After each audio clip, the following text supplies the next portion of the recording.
उपलब्धता केली पाहिजे।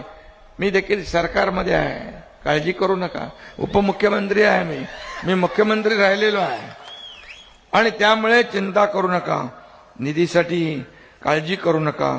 या बार्शी तालुक्यामध्ये जेवढी आपल्याला कामं करता येतील, जी आवश्यक आहेत ती कामं केली जातील, हा शब्द मी आपल्याला देतो। विकासाला निधी कमी पडणार नाही, हा शब्द मी देतो। काही लोक म्हणतात निधी कुठून आणणार?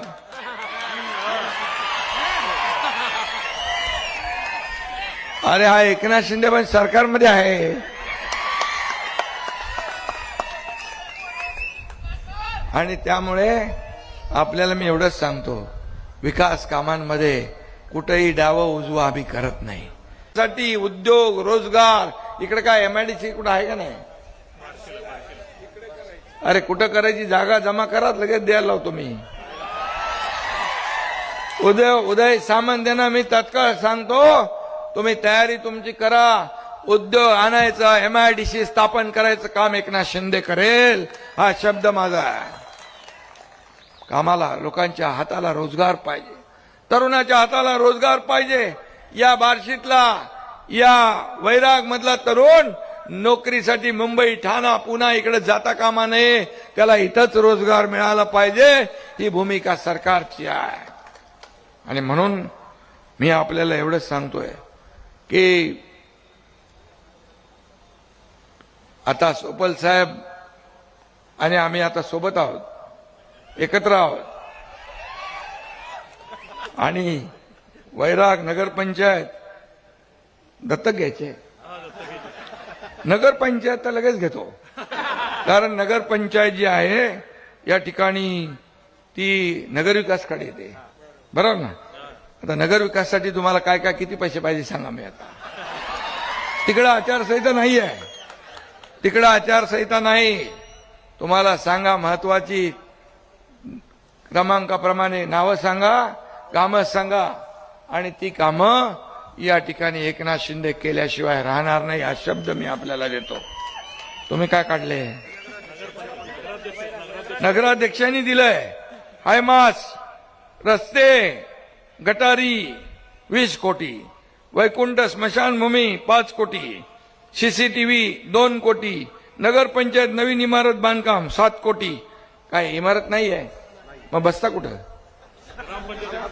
ग्राम अरे कारभार कुठं करता? मग तुम्हाला पहिलं हे काम केलं पाहिजे, नगरपंचायतची चांगली इमारत बांधली पाहिजे, तात्काळ ती बांधली पाहिजे। आणि मी तुम्हाला सांगतो, हे 34 कोटी रुपये जे आता तुम्ही मला निवेदन दिलेलं आहे, याचा पहिला टप्पा तुम्हाला उद्याच्या उद्या मिळाल्याशिवाय राहणार नाही।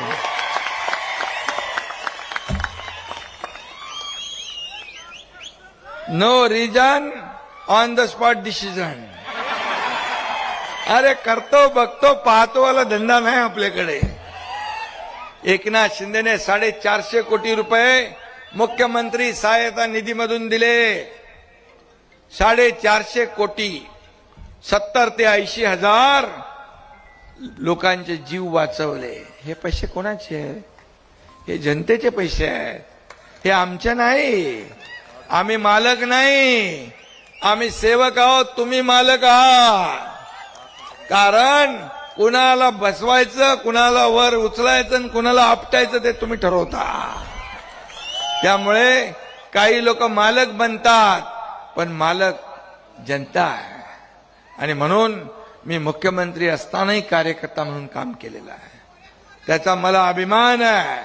आणि म्हणून युवकांसाठी देखील ज्या योजना आहेत त्या केल्या पाहिजे। इथे येताना मी छत्रपती शिवाजी महाराजांचा आशिवा रोड पुतळा पाहिला, त्याचं सुशोभीकरण करायला पाहिजे ना, ताबडतोब करा त्याला। ते तुमच्या नगरपंचायतमध्ये येते, मग लगेच ते चांगलं पुण्याचं काम करा। शिवाजी महाराज आपला आदर्श आहेत, हे महाराष्ट्राचं आराध्य दैवत आहे।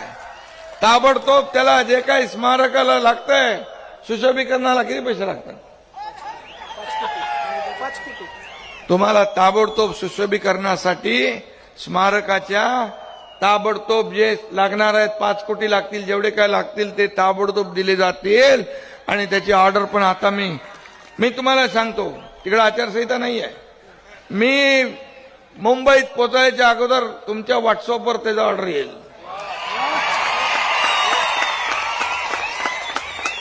पैसे कुठून आणणार? हे का पैसे? अरे हे पैसे का आपल्या मालकीचे नाहीत, हे जनतेचे पैसे आहेत. आणि म्हणून एकनाथ शिंदे जेव्हा जातो जिकडं तिकडं सभेत तर लोक असतातच, पण रस्त्याच्या दुतर्फा, बिल्डिंग मध्ये, गच्चीवर, घरामध्ये, सगळीकडे दारावर या माझ्या लाडक्या बहिणी भाऊ उभे असतात, वाट पाहत असतात आशीर्वाद द्यायला. हीच माझी कमाई आहे, हीच माझी पुण्याई आहे. मला काय मिळालं